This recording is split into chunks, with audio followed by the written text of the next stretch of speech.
La nota introductoria es presentada por Bacredomatic. Haz tu sueño realidad comprando tu auto con 2 meses al 0% de interés. Países amigos y organismos internacionales se han pronunciado acerca de la inaplazable necesidad de que se aprueben reformas político-electorales.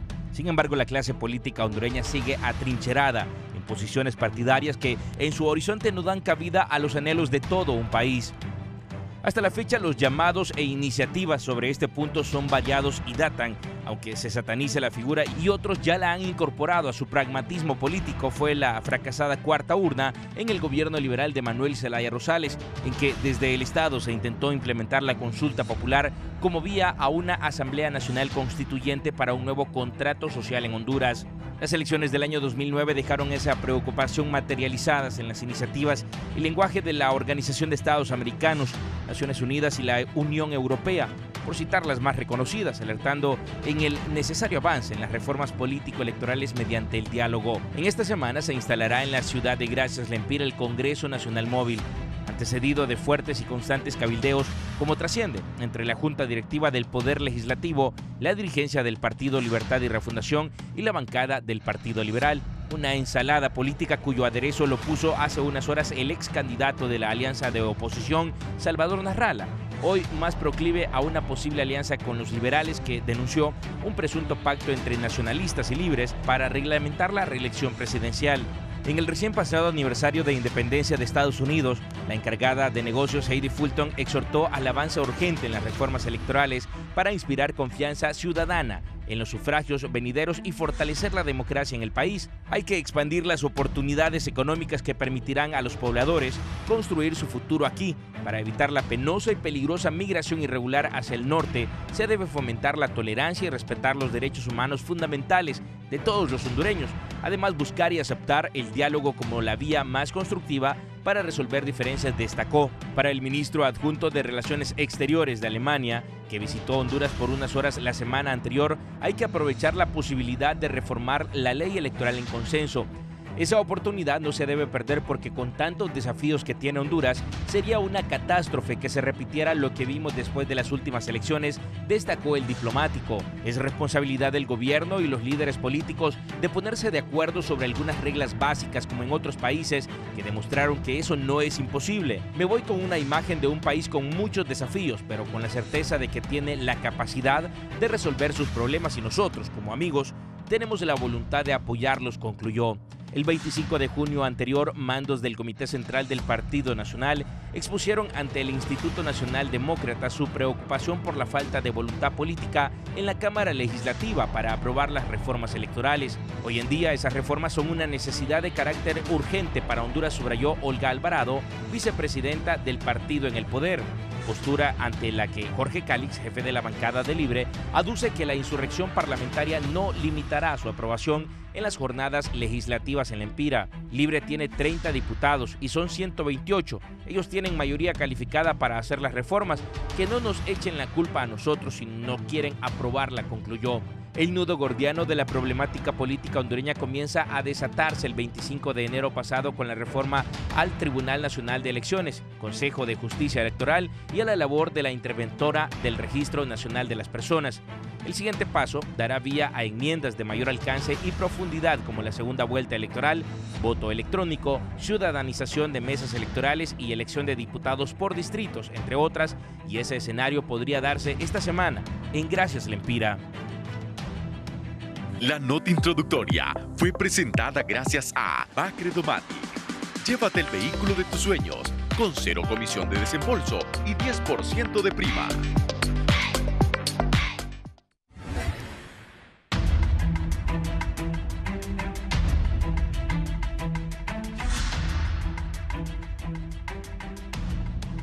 Hola, ¿qué tal están, amigos televidentes? Tengan muy buenos días. Les saluda Guillermo Paz Manueles. Les doy la más cordial bienvenida a este su foro de las mañanas, la entrevista. Gracias por estar con nosotros hoy, lunes 8 de julio de 2019. Bueno, hablar de la coyuntura política creo que redunda seguir haciendo tantas interrogantes. Ya la población conoce a la saciedad qué es lo que está pasando con la coyuntura política de los hondureños. quienes se oponen a una ruta establecida para un diálogo, quienes adversan criterios que posiblemente darían luces en el camino, quienes insisten que primero hay que responderle a la población y a la sociedad las demandas que están exigiendo en la calle. Desde luego el Congreso Nacional de la República con una agenda de temas súper atrasada. El Congreso Nacional quiere retomar la misma en este Congreso Nacional móvil. Ya dio a conocer la agenda del Congreso. Quiero leérselas a ustedes de inicio de este foro para que miremos cómo está el Congreso Nacional definiendo la situación. No hay reformas electorales establecidas en la agenda de la Cámara Legislativa para el Congreso móvil de Gracias Lempira. El Congreso Nacional define como primer punto reformas a la ley de transporte según acuerdo entre Ejecutivo y transportistas. Este sería el tema número 1. Tema número 2, reformas a la ley que imprema para que a maestros no les hagan retenciones sobre el aguinaldo y 14º mes, según acuerdo con sector magisterial. Tema número 3, aprobar reformas para beneficiar a cafetaleros que calculen impuestos sobre precios de exportación en base a fecha de compromiso de venta y no fecha de despacho. Número 4, beneficios a las comunidades de la región del occidente del país en sector salud y educación. Y para el día de mañana 9 se tiene un evento muy especial, es la entrega del Premio de la Identidad Nacional a la doctora Flora Duarte por su incansable lucha contra el cáncer. Si ustedes ven esto, lo que ha venido planteando la oposición política en el Congreso de que lo que les interesaba a la Cámara Legislativa era aprobar reformas, no están ahí las reformas. Y ya lo mirábamos y lo escuchábamos en las últimas horas de parte de autoridades del Congreso, se necesitan establecer los consensos y los diálogos para que Libre, que ya amenazó, ya dijo, vamos con la insurrección también, vamos con las trompetas, vamos con los tambores, incluso con petardos, cuetillos al Congreso móvil. Entonces se plantea así la situación de nuestra coyuntura política, pero que sean mejor los expertos que nos ayuden a definir qué podríamos esperar para esta semana. Ya la plataforma dijo, vienen más marchas, vienen más movilizaciones, transporte de carga también se suma, acciones de protesta en los sectores carreteros de nuestro país. Muy bien, con este preámbulo quiero presentarles nuestros invitados de esta mañana. Inicialmente a la abogada Ángela Sosa. Ella es experta en estos temas y nos va a dar luces sobre la problemática de nuestro país. Abogada Sosa, buenos días. ¿Cómo está usted? Muy buenos días. Muchas gracias por invitarnos a este espacio. Es un gusto estar compartiendo con todos ustedes, con todo su amplio auditorio. Y bueno, estamos dispuestos a aportar en esta mañana. Muy bien, gracias, abogada. Nos acompaña también el sociólogo Marcio Sierra. Licenciado Sierra, buenos días. ¿Cómo está usted? Buenos días. Gracias por darnos esta oportunidad. Siempre es bueno dirigirse a la ciudadanía para tratar de reflexionar sobre temas de política coyunturales, que es necesario tener una comprensión más amplia y menos inmediatista que como lo plantean los políticos. En ese sentido, agradezco mucho esta oportunidad y a Edgardo y a Ángela por acompañarme. Y pues vamos a ver cómo se traduce este diálogo que vamos a tener, que espero contribuya a crear conciencia ciudadana, que es lo que más nos interesa. Muy bien, gracias, Marcio. Nos acompaña el doctor Edgardo Rodríguez, sociólogo y politólogo de nuestro país. Doctor, gracias por acompañarnos. ¿Cómo está usted? Muy bien, gracias. Buenos días, Guillermo. Buenos días a la abogada Ángela Sosa, al doctor Marcio Sierra y al inmenso público, el televidente del foro La Entrevista de Canal 11. Sin duda, el país se atraviesa por momentos difíciles en el orden político, económico y social. Vamos a conversar sobre eso. Sin embargo, pues todos debemos de aportar, diría yo, desde nuestras posturas distintas, de nuestras distintas visiones, aportar en la mejora de las condiciones de nuestro país. Eso es lo que nos mueve siempre, y por eso, pues en esa condición de ciudadanos interesados en que el país avance, que resuelva sus problemas, en esa condición participamos en estos foros. Muy bien. Me están comunicando aquí en la inmediatez de Noticias de Canal 11 que hay enfrentamientos fuertes ahorita en la Universidad del Valle de Sula, en San Pedro Sula.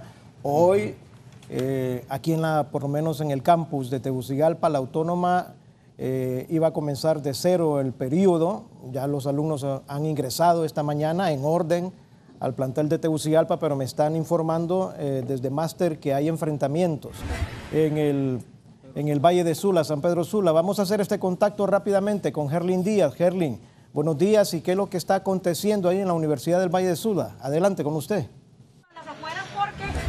Así es, a esta hora estamos ubicados, bueno, ya hemos entrado a lo que es el recinto de la Universidad Nacional Autónoma de Honduras aquí en el Valle de Sula, donde pues al menos 2 jóvenes estudiantes tuvieron el valor de enfrentar al menos 5 que se habían tomado estas instalaciones desde horas muy tempranas de la mañana cuando se había programado el reinicio de clases. Uno de los jóvenes pues han desbaratado lo que es uno de los candados de uno de los portones de esta casa de estudio y ahora pues han ingresado al centro universitario. Hubo un ligero enfrentamiento. Uno de los jóvenes pues le dijo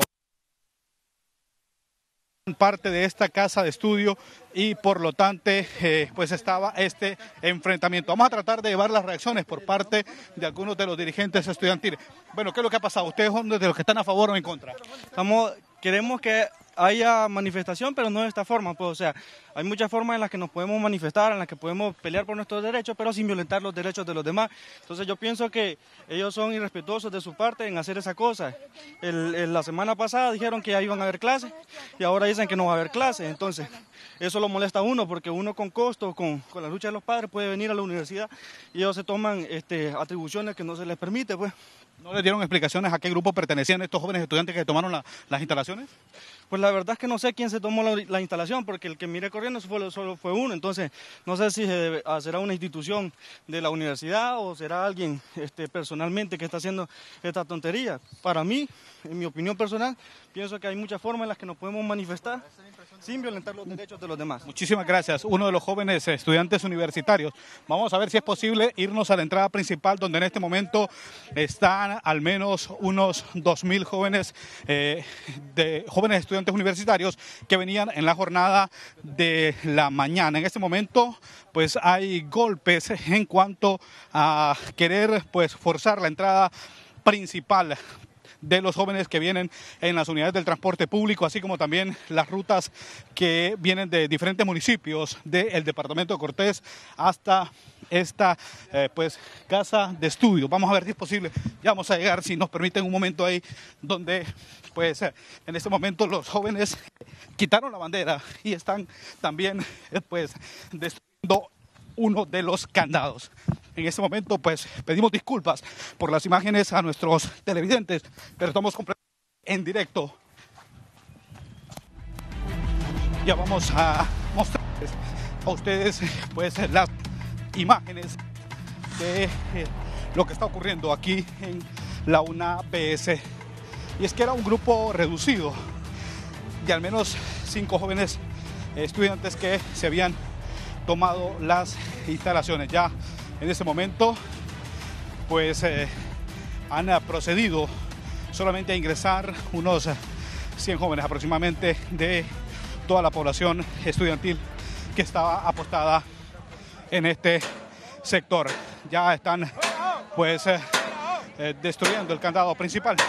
Bueno, se han armado de valor ustedes y han dicho no más tomas a este centro educativo por parte de este reducido grupo de estudiantes. Claro, se supone que el día de hoy estaba previsto que iniciáramos con tranquilidad lo que es nuestro segundo periodo universitario. Ya se había llegado a un acuerdo con el movimiento estudiantil universitario y las autoridades respectivas de la universidad. Esta toma realmente no está bien fundamentada, no está justificada. Se supone que deberíamos iniciar nuestras clases normalmente el día de hoy.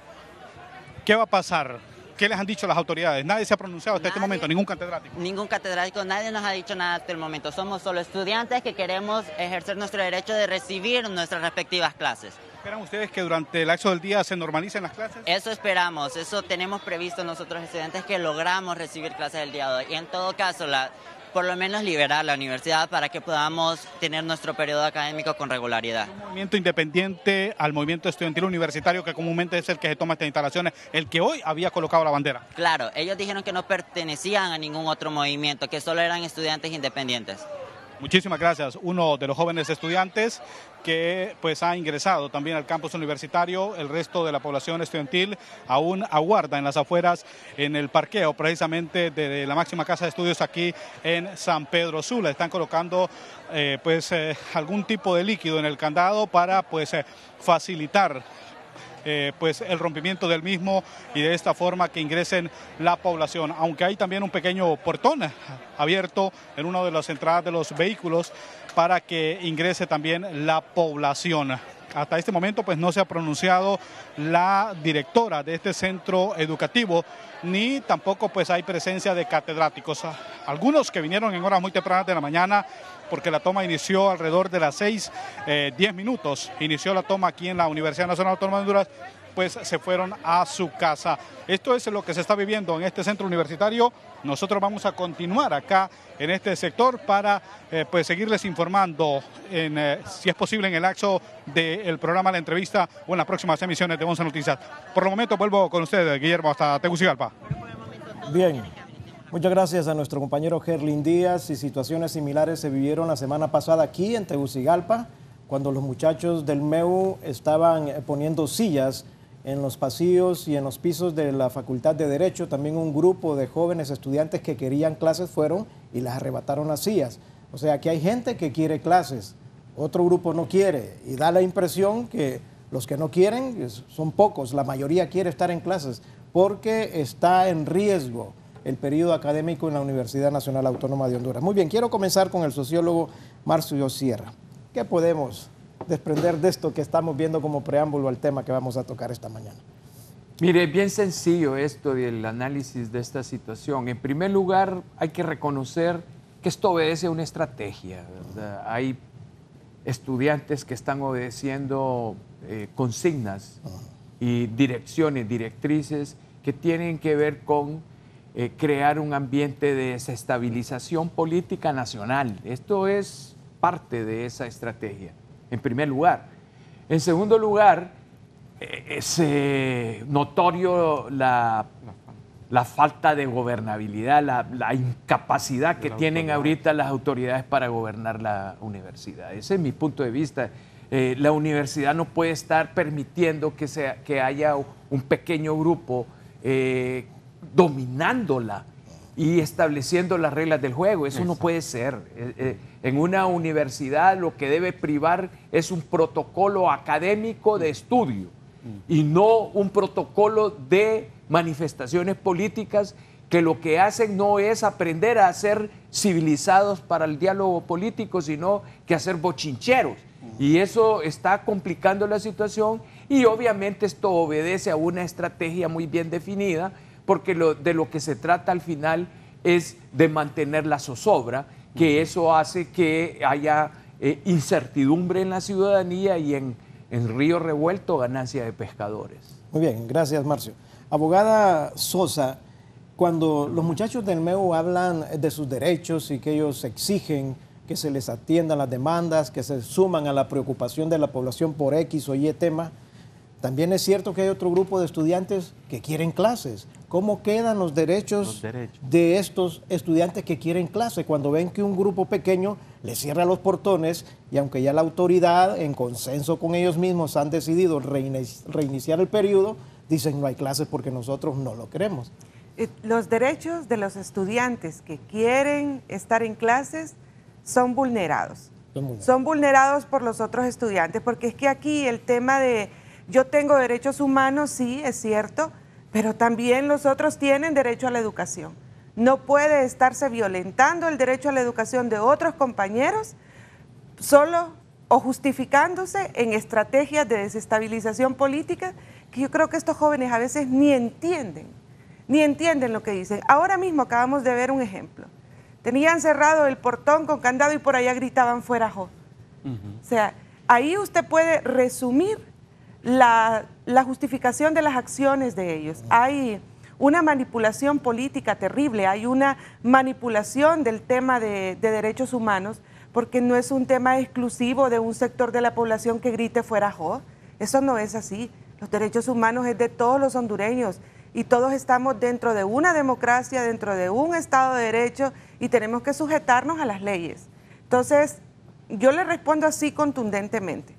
Es una estrategia pésimamente diseñada que creo que el gobierno debe hacerse valer y también debe recuperarse la gobernabilidad dentro de la universidad. Me parece que las autoridades ahí no han tenido la contundencia que deben de tener y buscar el equilibrio entre la aplicación de la ley general al caso concreto. Tienen que hacerse valer, tienen que poner orden. Si uno en su casa no pone orden, cada quien va a hacer lo que quiera y no importa en qué termine la situación. Es lamentable y yo llamo a todos nuestros jóvenes que creen que con esto están ganando tiempo, están perdiendo su tiempo y están haciendo perder el tiempo a los demás muchachos que ya quieren tener clases. El país necesita avanzar, el país necesita jóvenes que estudien, que produzcan, que trabajen, para que puedan entonces tener un futuro y ser parte del futuro de este país. No pueden seguir en esa actitud. Entonces hay un llamado para ellos y para nuestras autoridades universitarias que recuperen la gobernabilidad, que ya dejen de utilizar banderas emocionalistas, que por los derechos humanos, no señores, derechos humanos corresponde a todos y a todas en este país y lamentablemente no hemos sido formados como debería de ser en este tema. No es posible que la Universidad Autónoma prive una agenda política sobre una agenda académica. Yo quisiera que a esos jóvenes que gritan fuera Jo les hicieran un examen académico para poder determinar cuáles son sus niveles de conocimiento según la carrera que hayan elegido. Y es un problema muy serio hasta cierto punto, pero desde nuestra perspectiva tiene solución y debería de recuperarse ya la gobernabilidad en la universidad. Bien, muchas gracias, abogada. Yo quiero decir que la intención del foro de esta mañana, el tema no es censurar ni irnos en contra del legítimo derecho que tienen los estudiantes de la Autónoma de protestar. Los jóvenes por naturaleza tienen esta rebeldía propia, pero ya cuando hay una comunidad de forma masiva que les dice a sus mismos compañeros, déjennos estudiar, por favor, estamos preocupados porque vamos a perder nuestro periodo. Busquen los mecanismos, los decía este compañero en San Pedro, este muchacho, hay mecanismos para protestar sin afectarnos a los que queremos clases, entonces hay que hacerlo. La mayoría, bueno, eso es lo que se dice, la mayoría manda, y aquí estoy viendo que un gran número de jóvenes quieren estar en las clases porque están preocupados por su periodo académico. Doctor Edgardo Rodríguez, ¿se puede excluir la problemática de la universidad, lo que se está viviendo en la Universidad Autónoma con la coyuntura general que se vive en el país? No, yo pienso que no, definitivamente creo que es parte, esto que estamos viendo en la universidad, como decía el doctor Marcio Sierra, es parte de un esquema nacional y aquí no vamos a desconocer, yo particularmente no voy a desconocer que pasamos momentos difíciles en la economía, un sector importante de la mediana y gran empresa no quiere arriesgar, no quiere invertir en el país, y eso está generando una alza en el desempleo, obligando a la gente a emigrar fuera del país. Eso no lo vamos a desconocer. No vamos a desconocer también problemas sociales históricos en salud, educación, infraestructura, vivienda, servicios básicos. No lo vamos a desconocer. El costo de vida y otros temas puntuales como el tema de energía que complican la vida especialmente de los sectores populares, que son la mayoría en nuestro país. Eso no lo vamos a desconocer en ningún momento. Sin embargo, hay otros elementos que gravitan en la coyuntura política nacional que son provocados, que tienen una intencionalidad, como decía el doctor Marcio Sierra, de generar caos, anarquía, ingobernabilidad, para emerger ciertos grupos radicales supuestamente como la alternativa de gobierno en nuestro país. Esa es la ruta. En el caso específico de la universidad, hay dos aspectos que aquí se han mencionado. Por una parte, no es posible que 5 estudiantes en la Universidad del Valle de Sula, 5 estudiantes, frenen las aspiraciones. Ahí por lo menos hay 20.000 estudiantes en las 3 jornadas. la aspiración de 20.000 estudiantes no puede ser frenada por 5 estudiantes, por un lado. Por otro lado, ¿dónde está la directora del Centro Regional del Valle de Sula? Ella debería de estar ahí desde las 6 de la mañana, como autoridad, acompañada con el subdirector y otro equipo docente, velando porque los portones estén abiertos. ¿Por qué? Porque hubo un acuerdo la semana pasada de que hoy se iba a reiniciar el periodo académico. ¿Dónde están las autoridades del Centro Regional de San Pedro Sula? No están en ninguna parte, porque ellos se han plegado a esta lucha y aquí apelo también lo que decía la abogada Ángela Sosa, que muchas veces ni saben por qué están protestando. Yo he escuchado varias entrevistas que le hacen los medios a los estudiantes encapuchados que se ponen en los portones y dicen, sí, es que en este país no hay justicia, es que en este país no hay educación, en este país no hay salud. Y tomándose la universidad no se va a resolver los problemas de salud, de educación, infraestructura, de corrupción, no se van a resolver. En ninguna parte del mundo se resuelven los problemas tomándose un edificio. Eso no resuelve absolutamente nada. Al contrario, generan graves consecuencias para estudiantes de escasos recursos económicos que van a la universidad pública con la esperanza de obtener un título de calidad, con una educación de calidad que les permita salir adelante, trabajar y prosperar como seres humanos. Pero eso no lo van a poder hacer porque no van a tener educación de calidad teniendo escasos días de clase. O sea, la calidad está cayendo estrepitosamente, la calidad de la educación en la Universidad Nacional Autónoma, y lo digo con propiedad porque yo trabajo ahí, está cayendo estrepitosamente porque no se están teniendo los tiempos para formar a la juventud. Entonces, esto que sucede en la universidad muestra claramente que sus autoridades ya fracasaron en la misión constitucional y que la ley de la universidad les da, y es velar por el desarrollo normal de las actividades académicas. Estas autoridades, el Consejo Universitario, la Rectoría, los vicerrectores, están totalmente incapacitados, ya mostraron su incapacidad, su indiferencia total para empezar un proceso de solución. Y no estamos apelando al uso de la fuerza, simple y sencillamente que se llegue a un proceso de diálogo, de consenso con los encapuchados para resolver. Y si no se llega a consenso, bueno, entonces transitar por las sanciones académicas que ya la ley orgánica establece. Pero, repito, el Consejo Universitario y el cuerpo rectoral no están interesados en resolver la problemática universitaria y por lo tanto ellos mismos se han invalidado como autoridades universitarias. Y yo creo que el Congreso Nacional, que los nombró, hay una Comisión de Educación Superior que debería de llamar al cuerpo rectoral de la Universidad Nacional a rendir cuentas al Congreso Nacional por qué no enfrentan, no encaran con firmeza los problemas al interior de la Universidad Nacional. Gracias, doctor Rodríguez. Doctor Sierra, lo que pasa en la universidad, lo que pasa en el Congreso, lo que pasa con las demandas de los sectores sociales, ¿estaríamos en Honduras frente a contradicciones del sistema democrático de nuestro país? ¿Eso es lo que estamos sintiendo, viendo? Me encanta esa pregunta que usted me ha planteado. Mire, detrás de toda esta conflictividad inmediata que hay, definitivamente hay algo que hay que analizar. Hay que reconocer, y la izquierda tiene que reconocer eso también si queremos diálogo, que la democracia liberal como una forma de organización política todavía es idónea en Honduras. ¿Qué significa esto?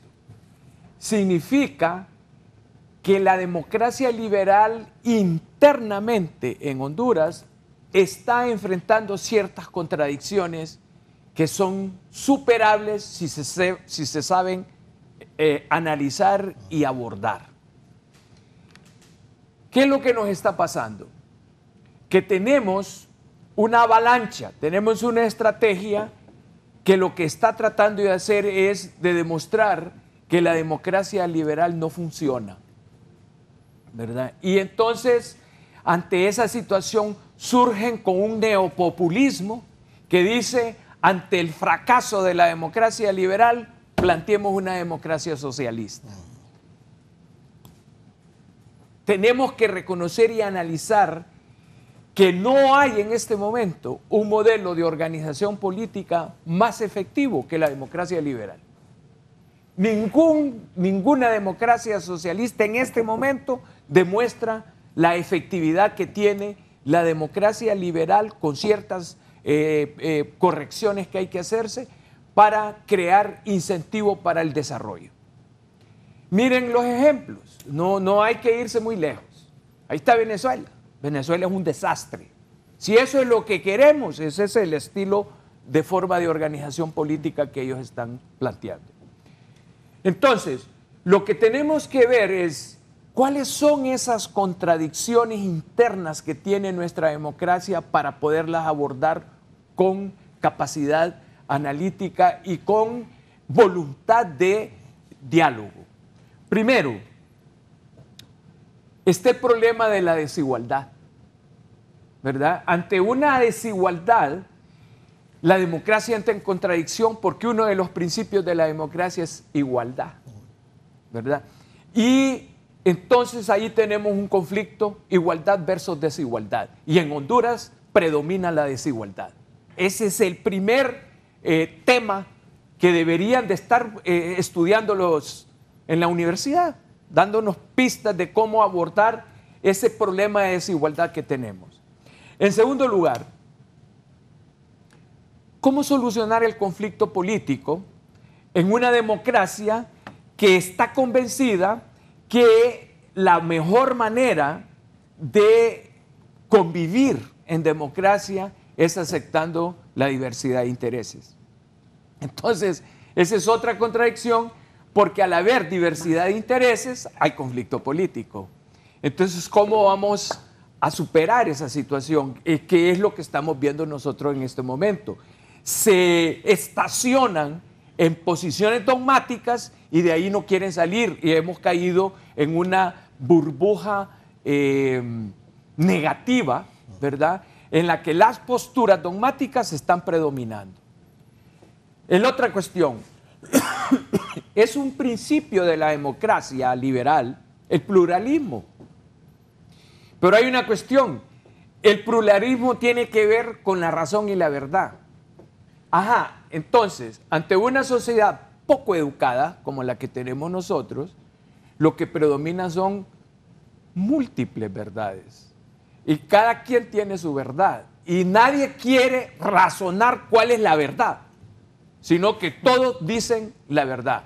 Es como aquel chiste, ¿verdad?, que lo voy a parafrasear ahora.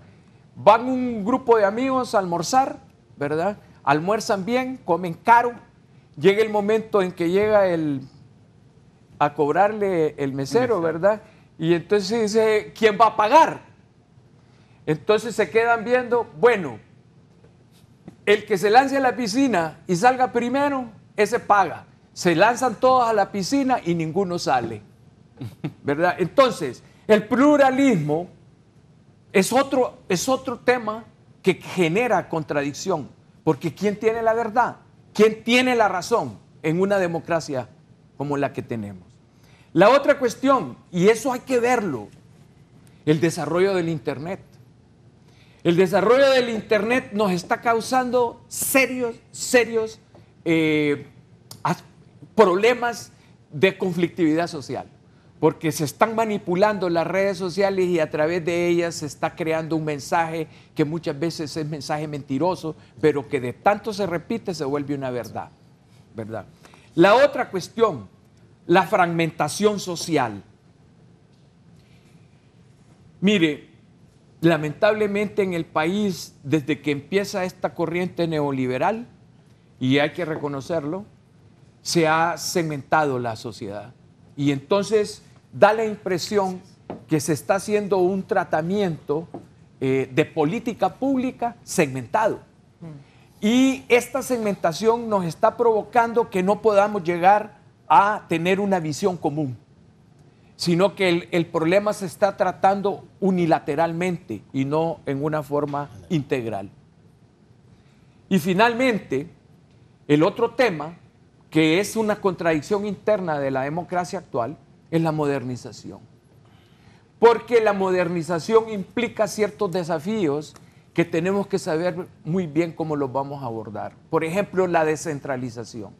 ¿Hasta qué punto estamos nosotros capacitados para entrar en un proceso de descentralización que va a implicar que ciertas decisiones, por ejemplo, presupuestarias, tengan que hacerse a nivel regional y no a nivel central? Para el caso. La otra cuestión, el currículum escolar. El currículum escolar no lo tenemos bien definido. Es más, es mediocre, ¿verdad? Y aquí ustedes pueden hablar con la especialista en derechos humanos. En el currículum escolar nuestro no hay sistemáticamente una educación en derechos humanos. Entonces, adolecemos de un enfoque de derechos humanos en nuestra sociedad. ¿Qué tenemos como concepción del ejército, por ejemplo? Que es otro tema. El ejército en una democracia. ¿Cuál es el rol del ejército en una democracia? Pues hablemoslo. Esa es parte de la contradicción interna que tenemos. Y una cuestión que me parece a mí importante es que hemos perdido el enfoque de los símbolos culturales que debe tener nuestra sociedad. Estamos proyectando íconos o símbolos culturales que no pertenecen a la identidad nacional y esto nos está haciendo mucho daño. Ahora la juventud y los niños están viendo cosas que son traídos de sociedades mucho más avanzadas que nosotros ni siquiera hemos alcanzado ese nivel de desarrollo y se están volviendo en esos íconos. Bueno, los íconos de ahora son Superman, Aquaman, el Capitán no sé qué, de esas películas que están trayendo y en realidad eso, si usted a un niñito ahorita le pregunta de 10 años, por ejemplo, ¿por qué es importante la empira? Y entonces le va a decir, es que la empira es la moneda que anda circulando en la sociedad. Entonces, hay un problema. Estas son, entonces, contradicciones internas que tiene nuestra democracia liberal que están siendo aprovechadas por un neopopulismo que nos mantiene inestables actualmente. Muy bien, excelente. Ya vamos a ver esta figura del neopopulismo. ¿Quiénes podrían estar ahí acercándose a las características de un neopopulismo en nuestro país? Ya vamos a irlo definiendo. No sé si Máster me confirma el contacto que tenemos pendiente con nuestra compañera Kelly Olivera. Kelly está en el Hospital Escuela Universitario, hay asamblea también en el Hospital Escuela Universitario, ya lo dijo la plataforma el domingo de ayer por la tarde, que venían más acciones, entonces vamos a hacer este contacto con nuestra compañera Kelly Olivera. Kelly, ¿qué están definiendo en esta asamblea los trabajadores del Hospital Escuela Universitario? Contigo adelante. Buenos días, Kelly. Buenos días, Guillermo, a usted y a sus panelistas en este importante foro que se desarrolla a esta hora de la mañana. Vamos a consultarle a José Girón. Él es presidente del Sindicato de Trabajadores del Hospital Escuela Universitario. Están en asambleas informativas y también están diciendo que si los empleados no vienen a la asamblea les van a meter candado. ¿Cómo está esto? Mire, la lucha es justa, ¿no? Ya que el Hospital Escuela no existe ni la parte de dirección general ni la dirección de administración general. Entonces yo creo que es increíble que el Hospital Escuela no tenga capitán de barco, ¿no? Sino que quien hace todos los trabajos es la interventora. Y yo creo que ahí es una ilegalidad porque no digamos el Hospital Escuela debe tener a clase de autoridades. Ese es el punto y es la primordial lucha que tenemos nosotros, esa exigencia de que se pongan las nuevas autoridades y que nombren las nuevas autoridades en el Hospital Escuela. ¿Meterán candado si no vienen a las asambleas y van a meterle candado a la dirección y administración?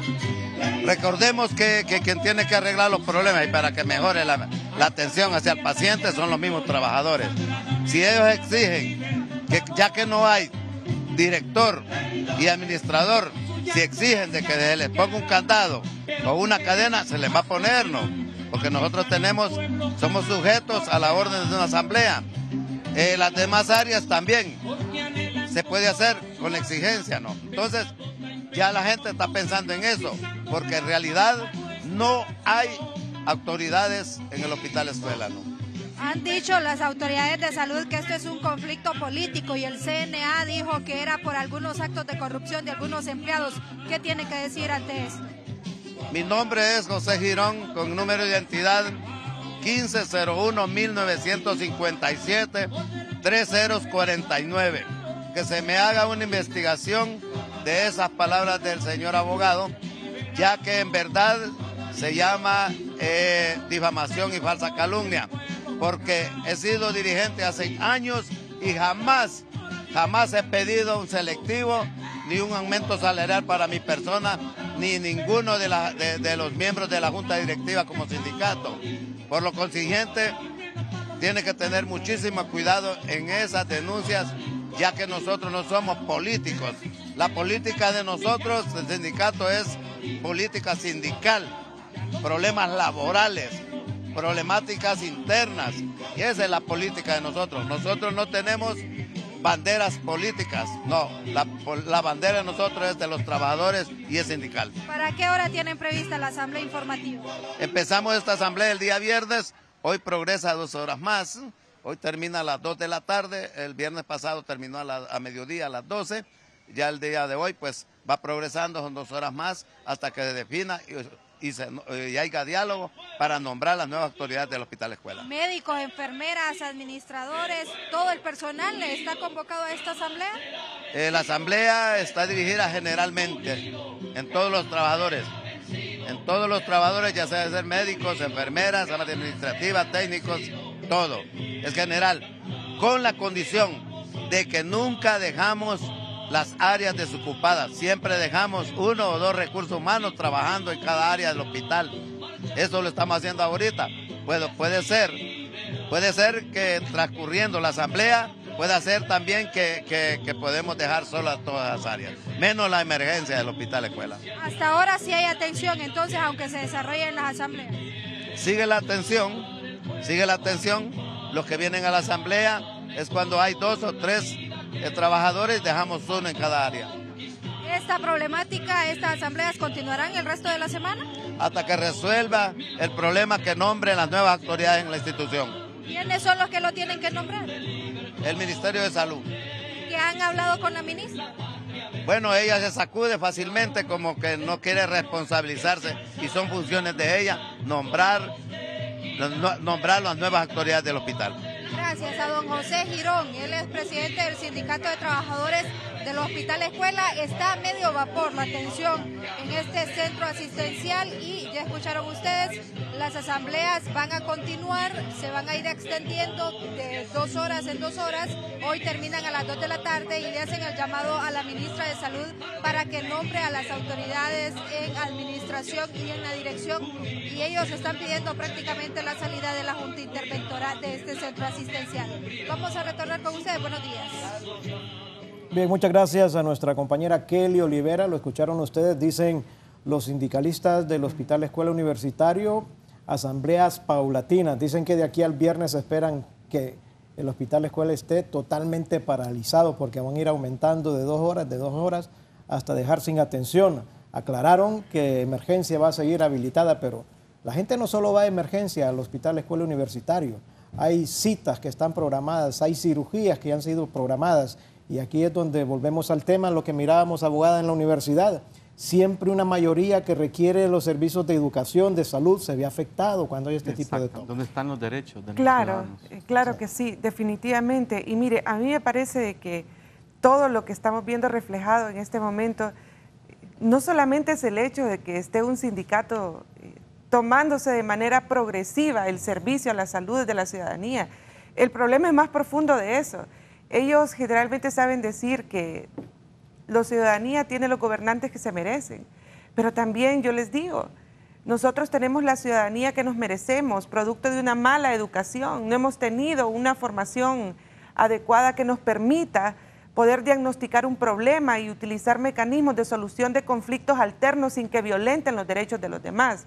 O sea, ¿quiénes nos creemos que porque somos líderes, y bueno, también hay que ver la legitimidad de estos líderes. Pueden ser legales, pero la legitimidad puede estar cuestionada. Yo no veo una cantidad importante de personas rodeando al presidente del sindicato, y me da mucho pesar ver las enfermeras ahí teniendo el deber de ir a servir a la ciudadanía, brindarles el servicio y la atención a la salud, pero ellos creen, por eso le digo, en su mala percepción de la situación, que haciendo eso van a conquistar derechos. Nadie puede conquistar derechos pasando por encima de los derechos de su hermano. Nadie puede conquistar derechos humanos si como garante no es capaz de ayudar al ciudadano que va a pedir un servicio público. Es lamentable lo que está pasando, pero insisto, creo que es una situación que se puede resolver. Además, quiero aprovechar que me dio el uso de la palabra porque sí deseo reaccionar a la exposición que hizo el doctor Marcio Sierra. Él hablaba de que el problema, hay un de tantos problemas que pudo él diagnosticar, pero también hablaba del problema del Internet. Yo no creo que el Internet sea un problema, realmente, doctor Marcio. A mí me parece que el problema es la falta de acompañamiento a los jóvenes en el uso de redes sociales. Cuando usted tiene un niño en su hogar, si el niño pasa metido en el Internet y usted no está controlando lo que está viendo, entonces ¿de qué se va a llenar su mente? Entonces sucede lo mismo. Nosotros fuimos una sociedad que no fuimos preparada para enfrentarnos al milenio y para poder asumir estas nuevas tecnologías con un criterio definido. No, nos cayeron y nos cooptaron la mente. Y ahora nos tienen con la cabeza llena de basura, y aquellos jóvenes que no tienen la dicha de tener una orientación, incluso la gente mayor también, no solamente los jóvenes, que no tienen la dicha de tener una orientación sobre cómo deben de valorar la información que se les transmite a través de redes sociales, están en un serio problema. Tienen su mente consumida, han perdido el criterio, no hay una valoración correcta, están sin rumbo. Y en ese sin rumbo y en ese sin sentido aparecen propuestas ideológicas fundamentadas en el odio, fundamentadas en que no importa si estás resentido con tu vecina, anda, manifestate porque así te vas a sacar lo que andas por dentro.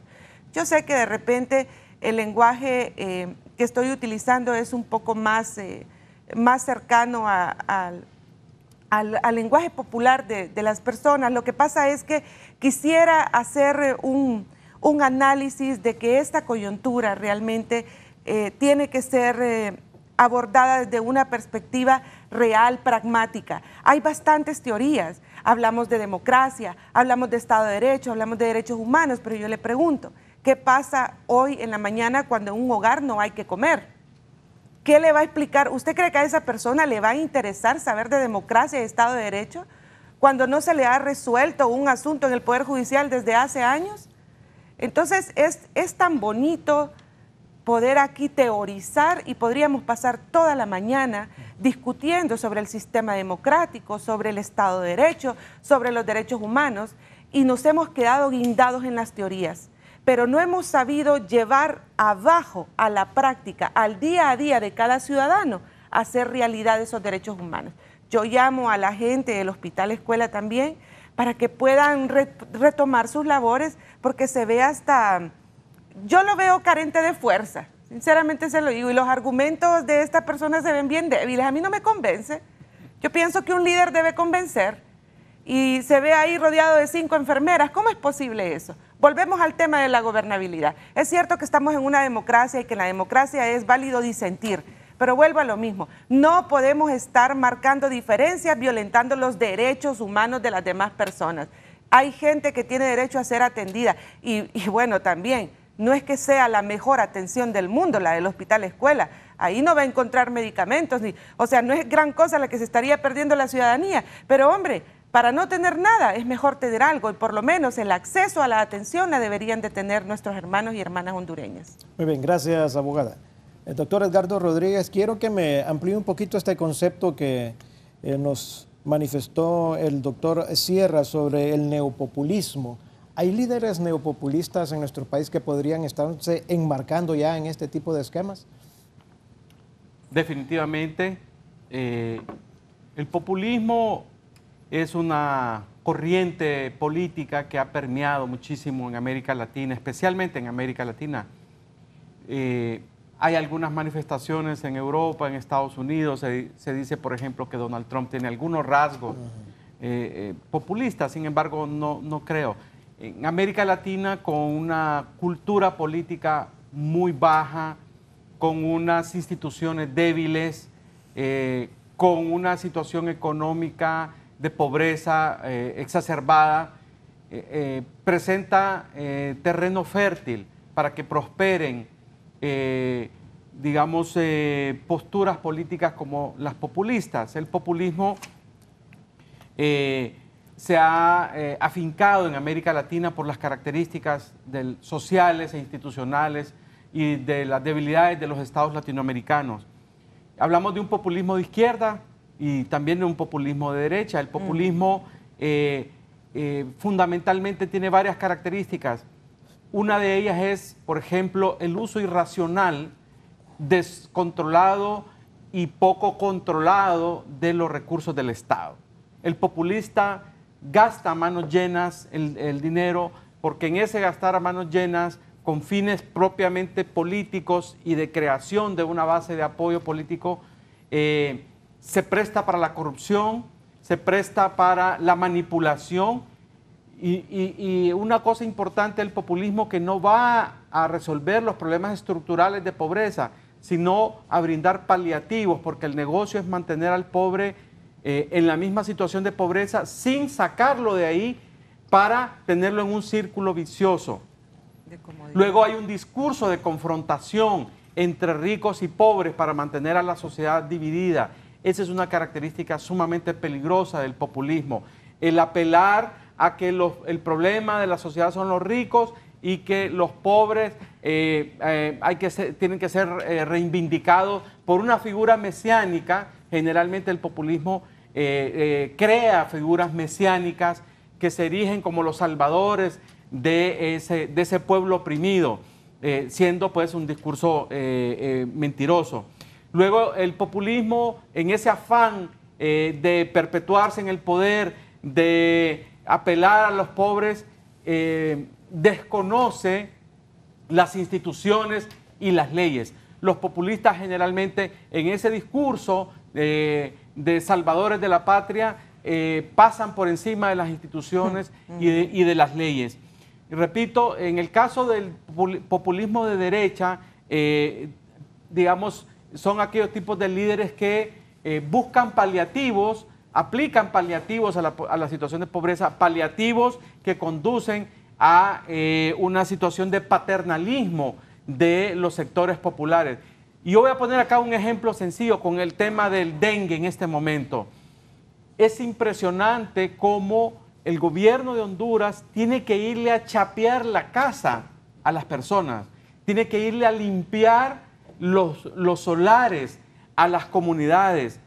Ese es un retrato de cómo hemos vuelto tan dependiente a sectores amplios de la sociedad hondureña, que el gobierno ha sido incapaz, a través de su sistema educativo y de las instituciones, de formar responsablemente a la ciudadanía, al grado tal que la gente, grandes sectores de la ciudadanía, son incapaces de velar por su propia higiene, por su propia seguridad medioambiental y del hogar. Por eso tenemos una incidencia tan elevada del dengue, porque el ciudadano hondureño es irresponsable con su propia familia y con su propia vida.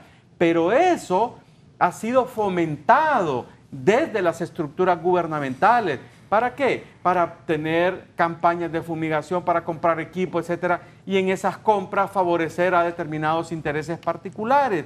Esto no es de ahora, esto es desde siempre ha sido así. Es decir, tenemos gobiernos, tenemos políticos que en lugar de ir a resolver la raíz de los problemas, se quedan en paliativos. Ese es un enfoque populista que le hace mucho daño a nuestro país. Y podríamos seguir hablando de otras características del populismo, por ejemplo, que desconoce todos los mecanismos de control, por ejemplo, del control del gasto público, por ejemplo, de lucha contra la corrupción, y es donde se desarrolla, digamos, la corrupción de manera evocada. Vemos los casos de Brasil. Estaba ayer viendo un documental, por ejemplo, de los gobiernos de Lula y de Dilma Rousseff, cómo ese discurso populista de izquierda finalmente termina, o de Venezuela, el caso de Venezuela, el caso de Ecuador también, termina con un elevados escándalos de corrupción. Pero también los populistas de derecha, en esa, repito, desconocimiento de las leyes, de las instituciones, también terminan con tremendos casos de corrupción. Entonces, tenemos que volver a una visión, como decía Marcio, de la democracia liberal, del fortalecimiento de los valores democráticos, de las instituciones democráticas, para enfrentarlo a estas visiones mesiánicas digamos, caracterizan al populismo. Muchas gracias, doctor. Abogada, ¿tenía un agregado usted? Sí, claro que sí. A mí me parece que definitivamente hay que fortalecer el sistema democrático liberal y se empieza a fortalecer en el hogar, luego en la escuela y después en la comunidad. Obviamente el sistema educativo, ahí estoy abarcando a todos los niveles, ¿verdad?, que se tenga que referir. Y luego es cierto, nosotros como latinoamericanos estamos siendo víctimas de un populismo, por otros llamados también neopopulismos. Pero yo les pregunto, centrémonos en Honduras. Hay una responsabilidad estructural histórica, por lo cual estamos como estamos. O sea, aquí, y tenemos que ser objetivos. Ya basta de fuera Jo, y Jo es culpable de todo en este país. No, él tiene responsabilidad como garante definitivamente, pero también aquí hay una responsabilidad histórica de gobernantes que han pasado y todas las personas que han pertenecido al gobierno de Honduras, históricamente en nuestro país, y pregunto, ¿esto es lo que nos han heredado? Entonces, el neopopulismo o populismo va a fertilizar, va a fecundar solo donde haya terreno para que pueda fertilizar. Entonces, si aquí no tuviéramos tierra donde pudieran venir a sembrar esa mala semilla, entonces no hubiese problema. Podrán existir las ideologías que puedan existir, o en este caso, una desideologización, que es la tendencia del neopopulismo. Es una confusión ideológica, ya no saben ni lo que son. Entonces, ¿qué necesitamos nosotros? En primer lugar, volvamos la mirada adentro de casa.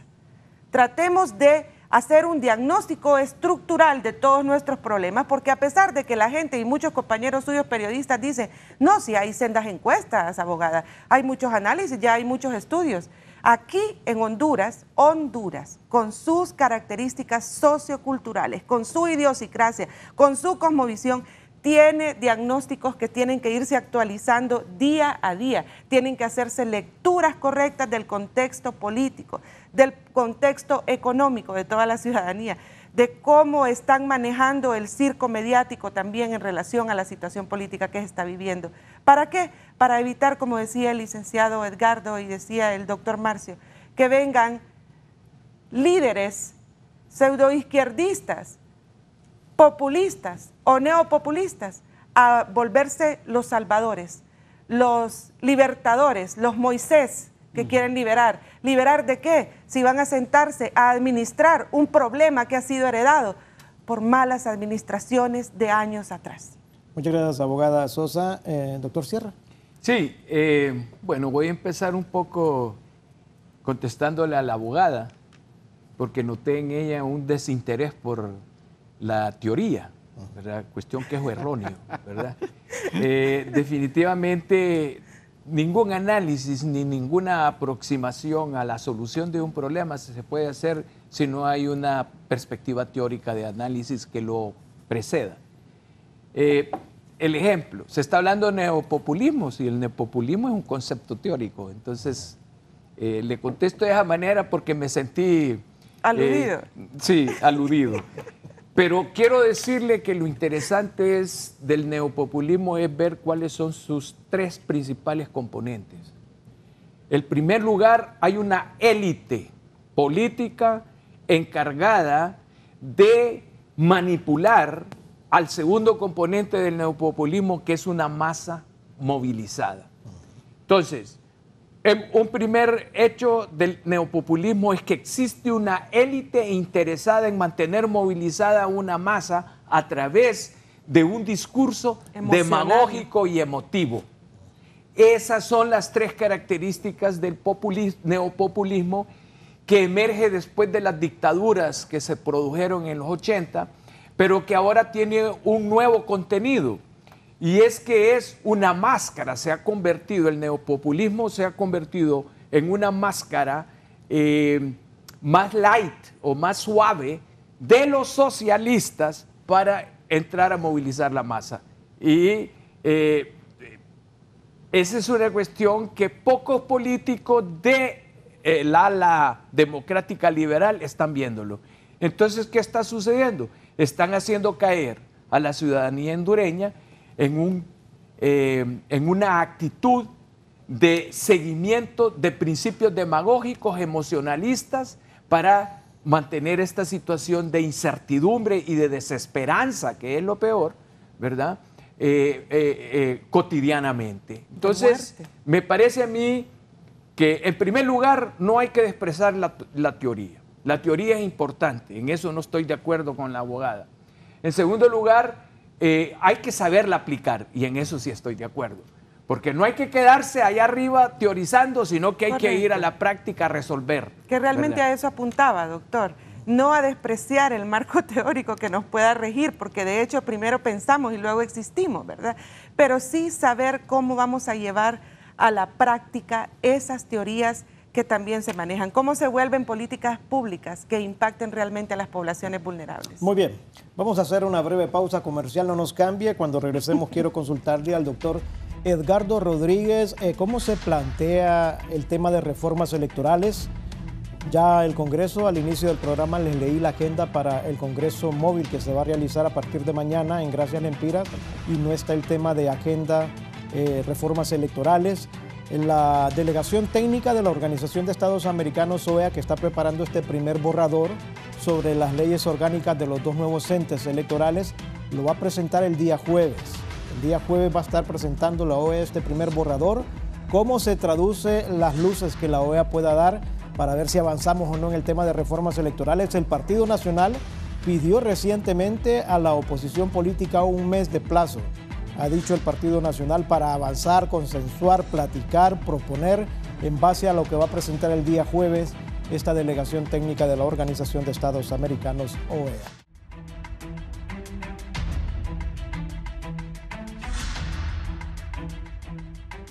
Gracias, amigos televidentes, por continuar con nosotros. En la recta final del programa yo quiero entrarle al tema de reformas electorales. Doctor Edgardo Rodríguez, ¿cómo se plantea este tema y los vaivenes que se están dando entre los dos sectores? Unos que están a favor y otros que están opuestos, y más bien no opuestos, sino que en insurrección legislativa.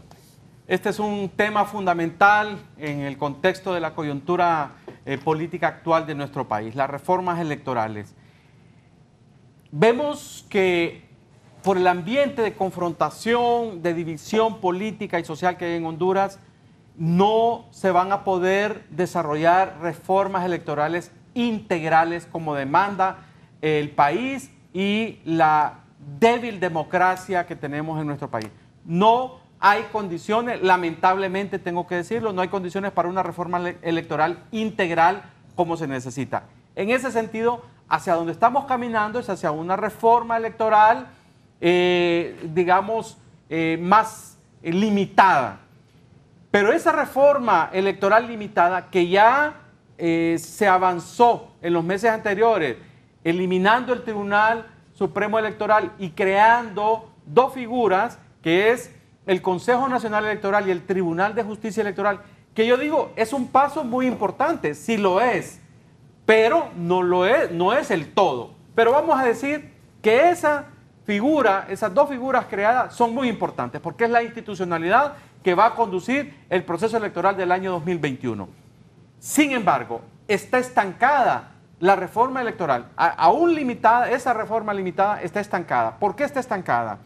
Porque hay una fuerza política, que es el Partido Libre, que está empecinada en que se nombre primero a los concejales del Consejo Nacional Electoral y a los magistrados del Tribunal de Justicia Electoral antes de crear la ley.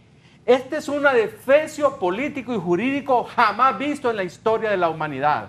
En ninguna institución pública o privada se nombran a los titulares sin antes tener el marco legal jurídico que indica cuáles son las competencias y las capacidades que se necesitan para nombrar el titular de una institución pública o una institución privada. Es como que aquí en Canal 11 se quiera contratar un periodista que maneje la fuente económica y no se sepa cuáles son las características de ese periodista que se necesita o de ese profesional, llamémoslo ese profesional, y se pueda contratar a cualquiera, a un ingeniero civil, a un perito mercantil, y una vez puesta esa persona en el cargo no va a poder desempeñarse porque no se establecieron los perfiles y las atribuciones que van a desempeñar esa persona. Entonces, los señores diputados están estancados porque el Partido Libre, como está en insurrección y no deja discutir las reformas electorales porque quieren primero nombrar a su gente y después crear la ley. Una cosa tan sencilla como esa tiene estancada la reforma. Y no es cierto que, como estaba diciendo la oposición, que en Gracias Lempira se van a discutir las reformas electorales. No se van a discutir. Ya aclaró el Congreso Nacional que en Gracias Lempira no se van a discutir reformas electorales. Están estancadas por la visión miope, egoísta, antipatriótica y antidemocrática de una fuerza política que quiere primero nombrar los titulares de las instituciones y después discutir la ley, el marco legal que va a regir estas instituciones. Hemos caído en el absurdo total en algunos sectores políticos en nuestro país y tengo que decirlo así de claro, lo hemos visto en distintos foros, esto no me lo estoy inventando, ellos mismos, estas fuerzas políticas radicales lo han dicho. No, que se deben nombrar las personas y después vemos cómo arreglamos las cosas. No, señores, estamos viendo retratado estas contradicciones, esta visión tan pobre de la política en nuestro país, lamentablemente. Gracias, doctor Rodríguez. Doctor Marcio Sierra, su criterio sobre este mismo tema de reformas electorales. Mire, la reforma electoral precisamente es el mejor ejemplo de lo que son las contradicciones internas de la democracia liberal que tenemos. Ahí se conjuntan, pero maravillosamente, lo que es el problema del conflicto político con el problema del pluralismo. El conflicto político, ¿por qué? Porque la democracia respeta que hayan diferentes puntos de vista. Y el pluralismo, porque ¿quién tiene la verdad? ¿Quién tiene la razón? Yo comparto el criterio de Edgardo en el sentido que veamos más allá. Mire,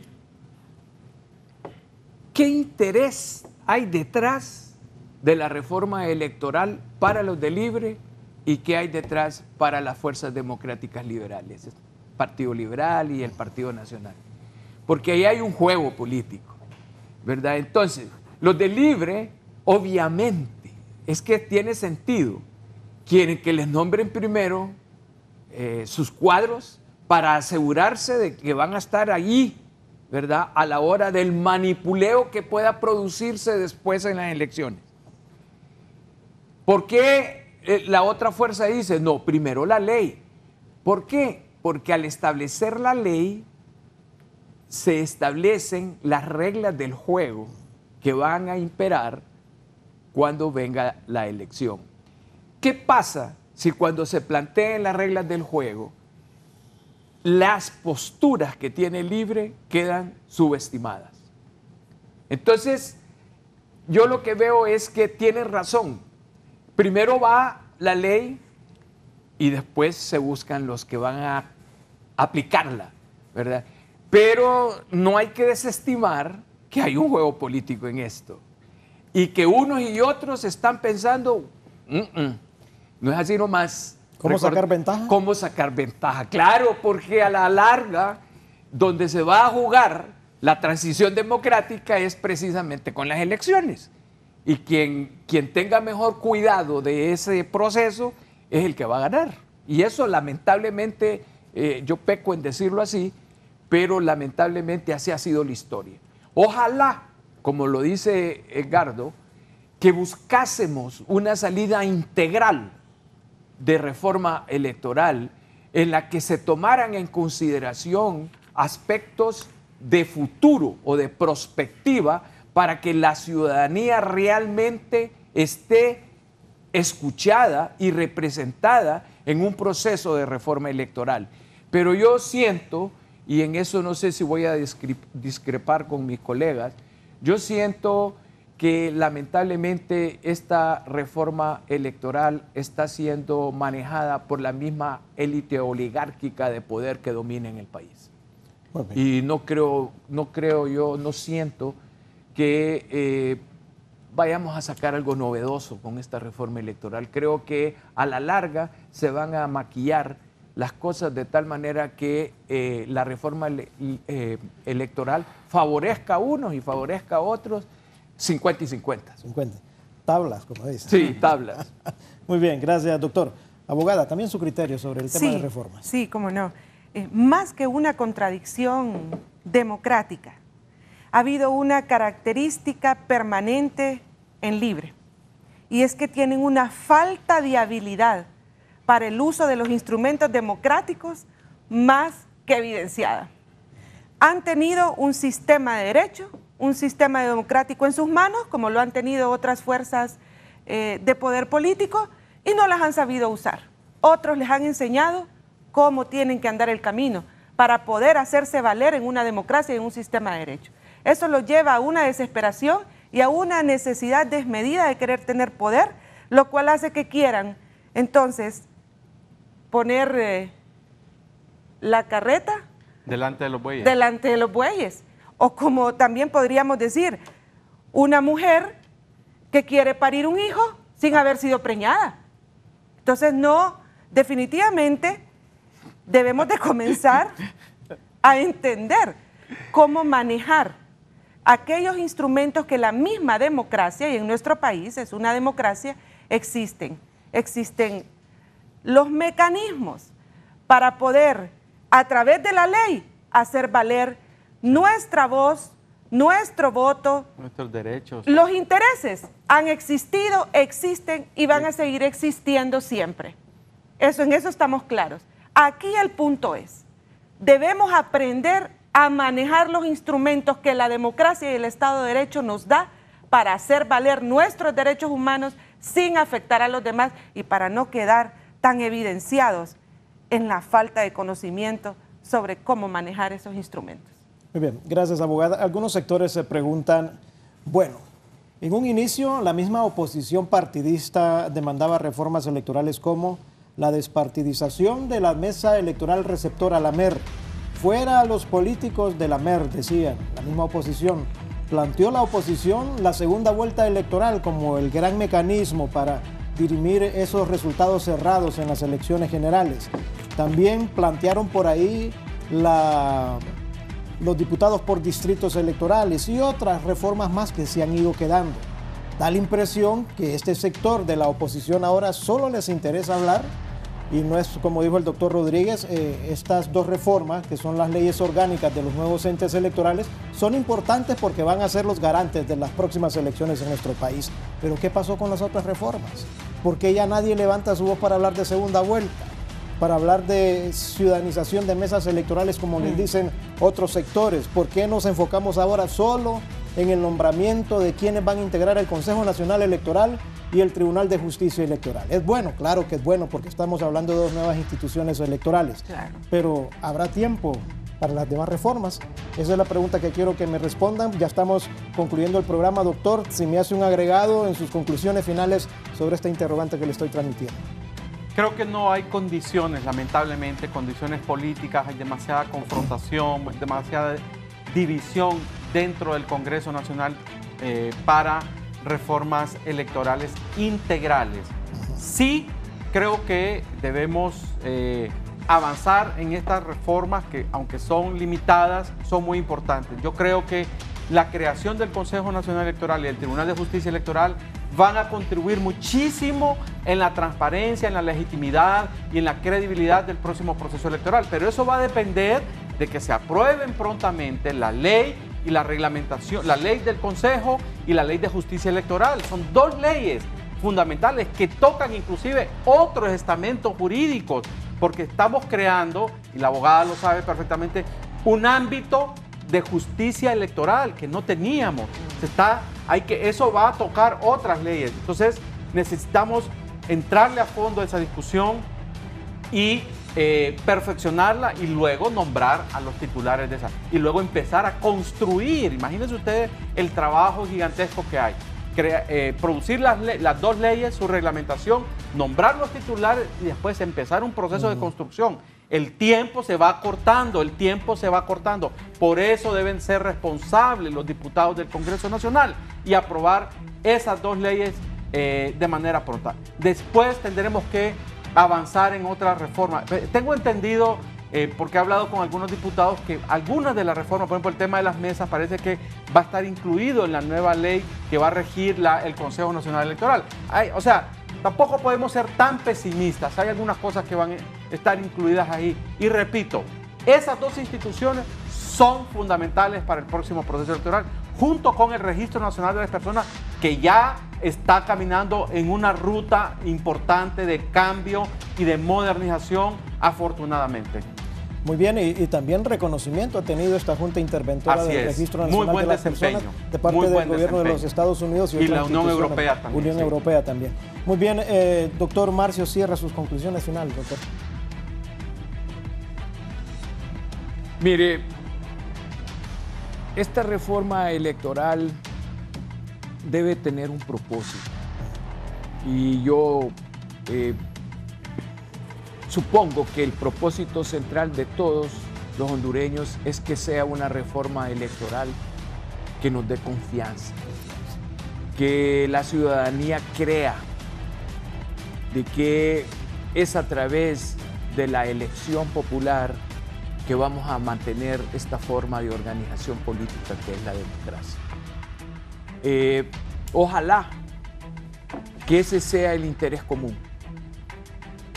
Aprobar una reforma electoral que nos dé señales de honestidad en futuros procesos electorales, de inclusión, ¿verdad?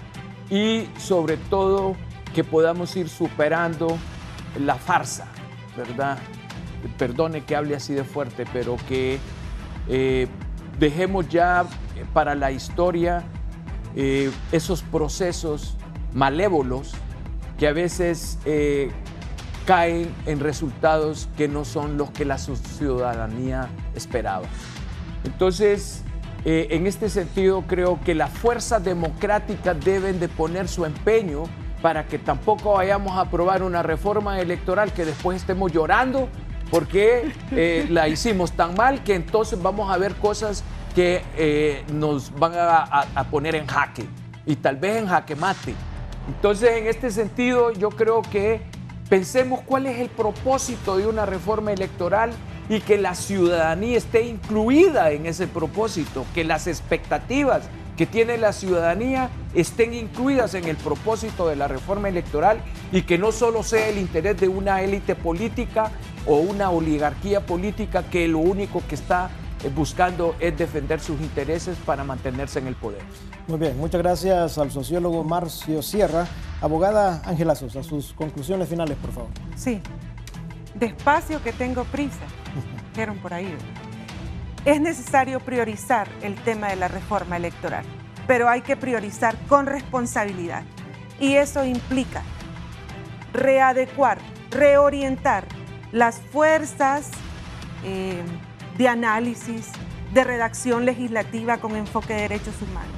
Tomar los cuidados legislativos necesarios para que esas reformas no vayan a ser una causa que lamentar en un futuro no muy lejano. Tenemos que también socializar de manera vasta estas reformas para quitar del imaginario social la idea de que esta ley obedece a intereses de los que están arriba. No, esta ley tiene que obedecer a los intereses de toda la ciudadanía. Antes de terminar, y disculpe que le interrumpa, importantísimo lo que acaba de decir la abogada Sosa, y lo conversaba también con unos diputados amigos del Partido Liberal. La socialización, hay todavía, aunque el tiempo se está reduciendo, sería muy importante que cuando se introduzca el proyecto, tú sabes la dinámica del Congreso, en el Pleno, se convoque a distintos sectores de sociedad civil para conocer las dos leyes, la del Consejo Nacional Electoral y la ley del Tribunal de Justicia Electoral, para que también se escuche a la sociedad civil, por supuesto, ¿verdad? Y haga aportes que acompañen la comisión de dictamen y después la discusión en el pleno. Eso es muy importante lo que acaba de decir claro que la abogada. sí, porque ley que no se conoce no es válida. Y también hacer un verdadero mapeo de quiénes son los actores de sociedad civil también, porque es que aquí parece que ya hay protagonistas contratados, actores fijos para el tema de sociedad civil. No, señores, sociedad civil es más amplio. Hay gente nueva, rostros frescos, y esos son los que tienen que salir a protagonizar y a definir también el futuro de nuestro país. Muy bien, muchas gracias, abogada. Doctor Sierra, gracias por estar con nosotros. Doctor Rodríguez, también gracias por estar con nosotros. A ustedes, amigos televidentes, gracias por acompañarnos. Ojalá se instala mañana en la noche en Gracias Lempira el Congreso Móvil. Hay temas importantes que tienen que ver con el interés de maestros, hay temas importantes que tienen que ver con el interés de los transportistas, la lucha que está haciendo el gobierno para erradicar el dengue, hay aprobaciones para varias comunidades del interior del país y reconocimientos para hondureños dignos, ciudadanos ejemplares de Honduras. Ojalá Libre tiene el derecho a hacer su insurrección, pero que por lo menos dejen que la agenda legislativa camine para no entrar en estos atropellos que después vuelven insoportables la realización de las reuniones de la Cámara Legislativa. Yo agradezco que hayan estado con nosotros, que estén bien el día de hoy. Con permiso.